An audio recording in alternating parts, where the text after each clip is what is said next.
Weight loss ಮಾಡಲಿಕ್ಕೆ sugar ತಿನ್ನೋದು ಬೆಸ್ಟಾ ಇಲ್ಲ ಜಾಗರಿ ತಗೊಳ್ಳೋದು ಬೆಸ್ಟಾ? ಈ ವಿಡಿಯೋದಲ್ಲಿ ಕಂಪ್ಲೀಟ್ ಮಾಹಿತಿ ಕೊಡ್ತೀನಿ, ಫುಲ್ಲಾಗಿ ನೋಡಿ. ಕೆಲವರು ಏನು ಅನ್ಕೊಳ್ತಾರೆ ಅಂತಂದರೆ ವೆಯ್ಟ್ ಲಾಸ್ ಅಂದರೆ ಶುಗರ್ನ ಕಡಿಮೆ ಮಾಡಿದ್ರೆ ಇಲ್ಲ ಜಾಗರಿನ ಜಾಸ್ತಿ ತಿಂದರೆ ವೆಯ್ಟ್ ಲಾಸ್ ಆಗುತ್ತೆ ಅಂತ ಅಂದ್ಕೊಳ್ತಾರೆ. ಬಟ್ ಇದ್ದು ನ್ಯೂಟ್ರಿಷನ್ ಫ್ಯಾಕ್ಟ್ ನೋಡೋದಾದರೆ ಎರಡು ಒಂದೇ, ಏನು ಡಿಫ್ರೆನ್ಸ್ ಇಲ್ಲ. ಕ್ಯಾಲರಿ ವೈಸು ಒಂದೇ ಆ್ಯಂಡ್ ಇದರದ್ದು ಗ್ಲೈಸೆಮಿಕ್ಸ್ ಇಂಡೆಕ್ಸ್ ನೋಡೋದಾದ್ರೂ ಸೇಮೇ.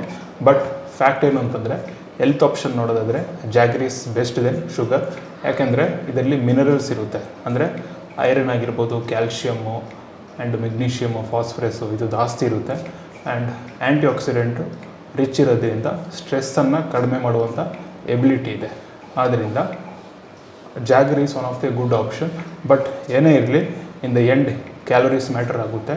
ನೀವು ಏನು ಫುಡ್ ಇಂಟೇಕ್ ತಗೊಳ್ತೀರಾ, ಏನು ನೀವು ಎಕ್ಸಸೈಸ್ ಮಾಡ್ತೀರಾ, ಇದ್ರ ಮೇಲೆ ಡಿಪೆಂಡ್ ಆಗಿರೋದ್ರಿಂದ ನೀವು ಯಾವುದು ಬೇಕಾದ್ರೂ ಕನ್ಸ್ಯೂಮ್ ಮಾಡ್ಬೋದು. ಶುಗರು ಕನ್ಸ್ಯೂಮ್ ಮಾಡ್ಬೋದು, ಜಾಗರಿನೂ ಕನ್ಸ್ಯೂಮ್ ಮಾಡ್ಬೋದು, ಏನು ತೊಂದರೆ ಇಲ್ಲ.